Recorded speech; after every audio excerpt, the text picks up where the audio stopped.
सर्वप्रथम मैं हमारे संतों, गुरुओं, महापुरुषों को नमन करते हुए और मंच पर विराजमान हमारे सभी अतिथिगण और मुख्य अतिथि और हमारे विशिष्ट अतिथि एवं सभी वक्तागण और सामने बैठे हुए हमारे माताओं, बहनों, हमारे बगल में बैठे हुए हमारे गुरुजनों, आपने मुझे बोलने के लिए मौका दिया, उसके लिए बहुत बहुत धन्यवाद। और समय को देखते हुए मैं कुछ ही शब्द बोलना चाहूँगा, क्योंकि ये उद्बोधन की दूसरी कड़ी है और इधर पूरी लाइन लगी हुई है, सभी को 2-2 मिनट देना है, तो उसको ध्यान में रखते हुए मैं अपनी बात रखूँगा। सिर्फ 2-3 बात ही रखूँगा। सबसे पहले तो मैं हमारे समाज को एक विशेष बात याद दिलाना चाहूँगा, औकात वाली बात। जिस तरह अभी चौहान सर ने कुछ बातें रखी, उसमें जरूर ये बात आया कि हम आपस में लड़ते हैं, तो मैं समाज को एक औकात की बात याद दिलाना चाहूँगा कि वास्तव में औकात किस तरह की हमारी होनी चाहिए और हमारी है। 1956 में जब बाबा साहब अम्बेडकर दीक्षा भूमि नागपुर में बौद्ध धर्म की दीक्षा लेने के लिए दीक्षा भूमि की सफाई करा रहे थे, तो उस सफाई में बाबा साहब रोज सवेरे वहां आते और अखबार कुर्सी पर बैठकर पढ़ते। एक दिन नागपुर के लोगों को पता चला कि बाबा साहब रोज दीक्षा भूमि आते हैं और सवेरे सवेरे वहां बैठे रहते हैं। तो हमारे मूल निवासी समाज के लोग,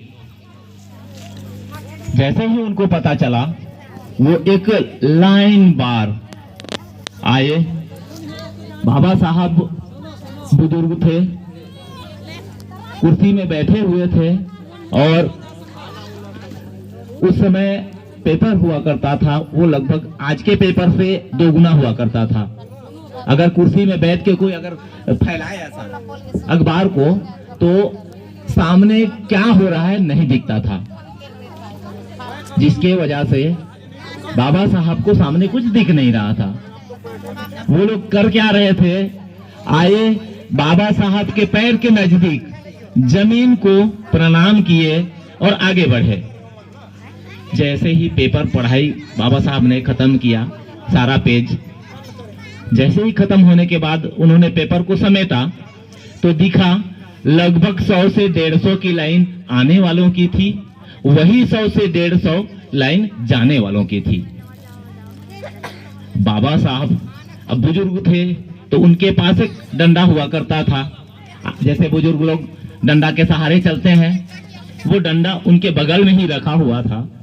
बाबा साहब ने कुछ भी नहीं कहा किसी को, उस डंडा को उठाया और सामने जो व्यक्ति आया हुआ था उसको एक डंडा जोर कर दबा के दिए। जैसे ही सामने वाला को डंडा पड़ा, सारे लोग भरभरा के भाग गए। बगल में मानखोड़कर नाम का ब्राह्मण, जो तरुण पेपर का संपादक था, वो बगल में खड़ा था।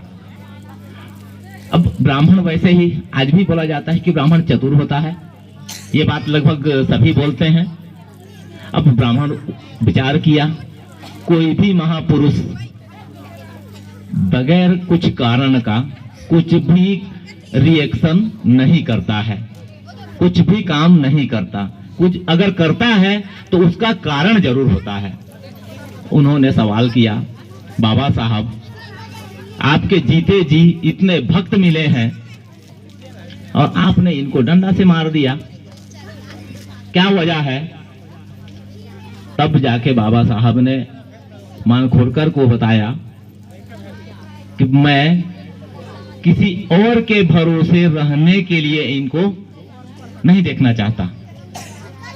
मैंने संविधान का निर्माण किया और उस संविधान को पढ़कर स्कूल में जाकर वो खुद अपने मनोबल को बढ़ाए, किसी और के सामने हाथ ना फैलाए, इसके लिए संविधान बनाया।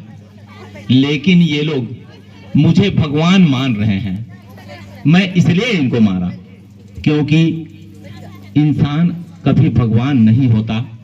बाबा साहब को भी आज के परिस्थिति में, कुछ दिन पहले ये हुआ भी था, कई जगह बाबा साहब को आरती करते हुए देखा गया, पर बाबा साहब कोई भगवान नहीं है। कई लोग, बात ऐसा भी आता है कि बाबा साहब को नहीं मानते, बोलते हैं लोग कि मैं बाबा साहब को मानता हूं, पर मैं बोलता हूं कि मैं बाबा साहब को खुद नहीं मानता। बाबा साहब अंबेडकर को मैं खुद नहीं मानता, लेकिन मैं बाबा साहब की मानता हूं। बाबा साहब ने जो सपना देखा भारत के लिए, समता, स्वतंत्रता, बंधुता और न्याय पर आधारित समाज निर्माण करने के आधार पर भारत का संविधान बाबा साहब ने बनाया। पर आज 75 साल देश आजाद हुए होने के बाद भी, जिस 75 साल में कांग्रेस और बीजेपी ने ही देश में शासन किया, किसी अन्य पार्टी ने शासन अभी तक नहीं किया। लेकिन कुछ भी समस्या की बात आए तो कांग्रेस इल्जाम लगाता है बीजेपी के ऊपर, बीजेपी इल्जाम लगाता है कांग्रेस के ऊपर। भाई, जब कांग्रेस सत्ता में है और बीजेपी इल्जाम लगा रहा है, लेकिन दूसरा बार जब बीजेपी सत्ता में आती है तो उसी समस्या का समाधान बीजेपी क्यों नहीं कर देती? अगर उस समस्या का समाधान बीजेपी कर दे तो सवाल उठना खत्म हो जाएगा। लेकिन वही परिस्थिति अगर बीजेपी सत्ता में है और कांग्रेस जो सवाल उठा रहा है, कांग्रेस के सत्ता में आने के बाद उस समस्या का समाधान कांग्रेस करे तो सवाल पैदा ही नहीं होगा। लेकिन आज तक 75 साल तक सिर्फ और सिर्फ एक दूसरे के ऊपर कांग्रेस बीजेपी कांग्रेस के ऊपर इल्जाम लगाने में ही 75 साल गुजार दिया गया। और आज हमारे देश में 1947 के पहले भारत देश में 8% ही भुखमरी का समस्या था।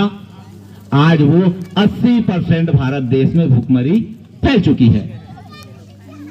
अब समझ सकते हैं, गुलाम भारत में देश में 8% भुखमरी थी, आजाद भारत में 80% भुखमरी है, तो पैदा करने वाला कौन है? अब इसके लिए मैं कहना चाहूंगा, आप लोगों को एक थोड़ा सा स्पष्ट करना चाहूंगा कि लोगों को लगेगा कि कांग्रेस और बीजेपी के विरोध में बोल रहा है। मैं सिर्फ कांग्रेस और बीजेपी के विरोध में नहीं, उस कांग्रेस और बीजेपी के आड़ में देश को बर्बाद करने वाला कौन है उसको बताना चाहता हूं। जिस तरह से आप लोगों को पता होगा, आप सभी ने पढ़ा है वर्ण व्यवस्था। वर्ण व्यवस्था को आप सभी ने पढ़ा है। ब्राह्मण, क्षत्रिय, वैश्य और शूद्र, ये 4 वर्ण सामाजिक व्यवस्था था। उस सामाजिक व्यवस्था ऐसी थी, इस तरह की सामाजिक व्यवस्था थी। इसमें ब्राह्मण, क्षत्रिय, वैश्य और शूद्र। लेकिन इस व्यवस्था के अनुसार सबसे ऊपर में ब्राह्मण, उसके बाद क्षत्रिय, उसके बाद वैश्य, उसके बाद शूद्र, इस तरह का व्यवस्था था। लेकिन जैसे ही बाबा साहब ने संविधान बनाया, वो व्यवस्था ऐसे हो गया, हुआ ना? बराबर ऐसे हुआ। शूद्र को भी वही अधिकार, ब्राह्मण को भी वही अधिकार मिला। लेकिन आप लोग, और एक बात बताना चाहूंगा, गौर करिएगा। जैसे ही ऐसे हुआ संविधान की बदौलत, तकलीफ किसको हुआ? आपको हुआ। तकलीफ, 1 मिनट भाई, आप बीच में नहीं बोलिए, मेरी बात पूरा हो जाने दीजिए। जिस तरह से ये व्यवस्था संवैधानिक व्यवस्था हुई, लेकिन क्या आज समाज में यही व्यवस्था दिखती है? यही व्यवस्था दिखती है? नहीं दिखता। और इस व्यवस्था के बन जाने से, संवैधानिक व्यवस्था के बनने से तकलीफ किसको हुई? जो सबसे टॉप में बैठा था, और सबसे टॉप में बैठा हुआ ब्राह्मण था। तो भाई किसी को कोई नीचे खींचा नहीं, बाबा साहब ने संविधान में नीचे खींचा नहीं ब्राह्मण को, लेकिन जैसे ही नीचे वाले को ऊपर किया वो ऑटोमेटिक नीचे आया। सिर्फ और सिर्फ यही तकलीफ आज भी ब्राह्मणों को है, जिसके वजह से हमारे भारत के एसटी, एससी, ओबीसी मूल निवासियों को कुछ भी, जो भी फायदे मिलने की बातें हैं वो कुछ भी फायदे नहीं दिए जा रहे हैं। क्योंकि आज आप लोगों को एक बात और बता दूं, छत्तीसगढ़ में गांव-गांव में 1 रुपया किलो पर चावल दिया जा रहा है। कुछ दिन तो कोरोना बोल के फ्री में भी बांटा गया, अभी फिर फ्री चल रहा है। हमारे सरपंच महोदया जी बोल रही हैं अभी भी फ्री चल रहा है। अब समझ सकते हैं क्या छत्तीसगढ़ को धान का कटोरा भी बोला जाता है, छत्तीसगढ़ को धान का कटोरा बोला जाता है, फिर भी छत्तीसगढ़ में चावल फ्री दिया जा रहा है। ये बात समझ में नहीं आया, शायद आप लोगों को समझ में आ रहा हो।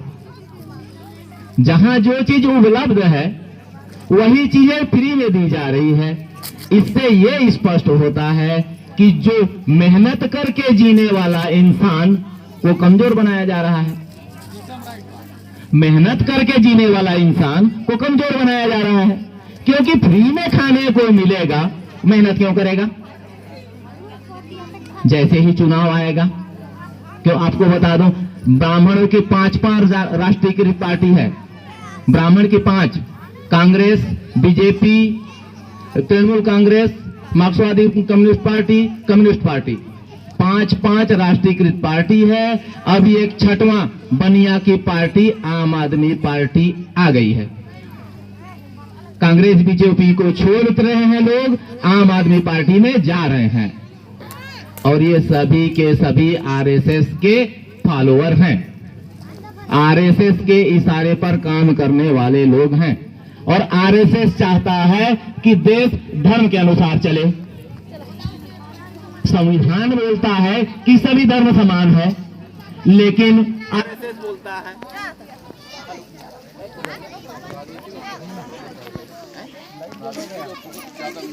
हाँ।